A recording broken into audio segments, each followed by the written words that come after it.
Sheshshahi paper and boards limited कागज की कश्ती, एक भारी मुनाफे की कहानी। शेषशाही पेपर एंड बोर्ड्स एक small market cap company Tamil Nadu से पिछले 6 दशकों से टॉप 4 में सब्सटेंशियल कैपेसिटी के साथ। कंपनी की खासियत, रेवेन्यू में से करीब 70% आता है दक्षिण भारत से।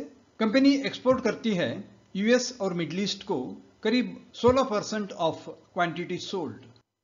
प्रोडक्ट मिक्स, आधा से ज्यादा पैकेजिंग पेपर, दूसरा बड़ा segment writing paper. Strong capacity utilisation company के दोनों प्लांट्स में। रॉ मटेरियल इनपुट्स में आते हैं agricultural residue, wood and waste paper. ज्यादा से ज्यादा इनपुट्स आते हैं फार्म प्लांटेशन से। कंपनी पाती है बगैस अपने एसोसिएट पोन्नी शुगर्स से। रेगुलर कैपेसिटी एक्सपांशन कंपनी के ताकतों में। FY21 में कंपनी ने पेपर और पल्प कैपेसिटी को बढ़ाया था। आजकल अपने 700 करोड़ के प्लान के साथ कंपनी चल पड़ी है फेस्ड कैपेसिटी एक्सपांशन में। एक इनऑर्गेनिक खरीदारी, सर्वलक्ष्मी पेपर लिमिटेड 105 करोड़ में। यह थी एक कंपनी अंडर लिक्विडेशन। कैपेसिटी में बढ़ोतरी 75,000 ton per annum. FY23 post Covid इसलिए खास है कि भारी डिमांड पिकअप देखा गया printing and writing grade paper में।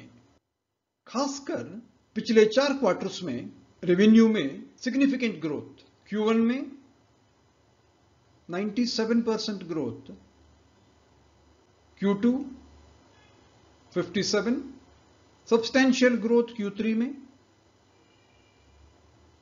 हायर बेस की वजह से Q4 में करीब 22% ग्रोथ। साथ में पाया गया इबिडा में भी इंक्रीज 17.5% से ऊपर जाते हुए पहुंच गया Q4 में 27.7%। रेवेन्यू और इबिडा दोनों में भारी बढ़ोतरी। कंपनी के प्रॉफिटेबिलिटी को समझने में कॉस्ट पर टन, प्रॉफिट पर टन और इन दोनों का समेशन रियलाइजेशन पर टन मदद करते हैं। वैसे तो Q4 को छोड़कर क्वांटिटी में इंक्रीज तो ज्यादा नहीं देखा गया, लेकिन कॉस्ट के सामने प्राइस इंक्रीज डिस्प्रपोर्शनेट पाया गया। Q2 में कॉस्ट इंक्रीज था करीब 11,000 पर टन, लेकिन प्राइस इंक्रीज किया गया 27,000 पर टन।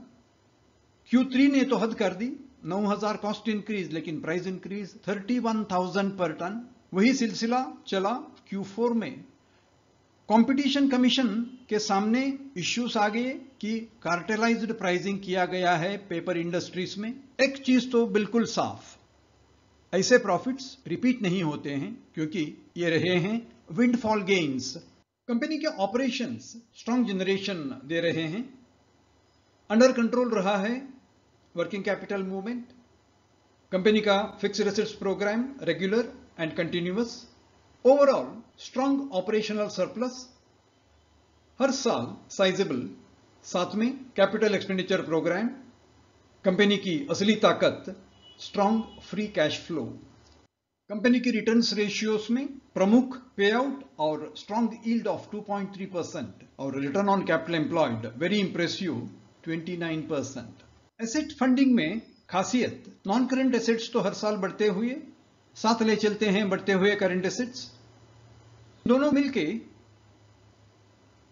Total assets. इनका फंडिंग किया गया है ज्यादा से ज्यादा ओनर्स नेटवर्थ से। ओनर्स का कंट्रीब्यूशन था 62% इन 2019, हर साल बढ़ता हुआ आजकल ओनर्स के फंड्स का हिस्सा पहुंच गया है 79%। कंपनी की ताकतों में सॉलिड फ्लो बैक। कंपनी के शेयर होल्डिंग पैटर्न का खासियत, स्ट्रॉन्ग प्रमोटर होल्डिंग 42.8% और बढ़ता हुआ FPI होल्डिंग 12.7%। पिछले 5 सालों में FY17-18 एंड FY22-23 के बीच रेवेन्यू में 5 ईयर CAGR बनता है करीब 13%। रिसेंट हायर प्रॉफिट्स की वजह से प्रॉफिट्स में CAGR बनता है 5 साल के लिए इंप्रेसिव 26%। लेकिन मार्केट को इन दोनों से मतलब नहीं नजर आता है क्योंकि मार्केट कैपिटलाइजेशन में 5 ईयर CAGR रहा है बहुत छोटा 6%। कारण मार्केट पेपर इंडस्ट्रीज के प्रॉफिट को नजरअंदाज इसलिए करता है कि इधर के प्रॉफिट्स साइक्लिकल रहे हैं और इनका कंटिन्यूएशन का कोई भरोसा नहीं रहता।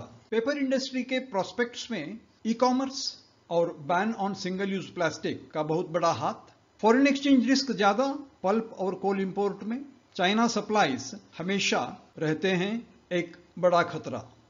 221 के बाद जेके पेपर, वेस्ट कोस्ट पेपर और आंध्रा पेपर, इन तीनों में अच्छा परफॉर्म किया है। इनके बाद आता है सीसीशाई पेपर और लास्ट में तमिलनाडु न्यूज प्रिंट। परफॉर्मेंस में सीसीशाई रहा है थोड़ा पीछे अपने पीयर्स के साथ।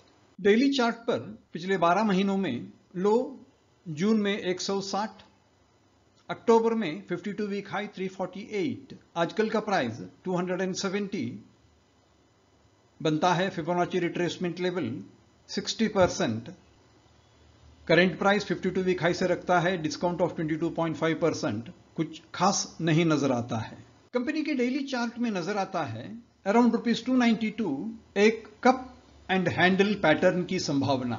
अगर यह पैटर्न मेटीरियलाइज होता है तो पोटेंशियल ऊपर जाने का 344 तक, लेकिन पेपर इंडस्ट्री रही है साइक्लिकल, जिसका प्रॉफिट बहुत फ्लक्चुएटिंग रहता है। वही कारण है कंपनी का लो पीई और लो बुक वैल्यू बन सकते हैं इनोसेंट इन्वेस्टर्स के लिए एक ट्रैप।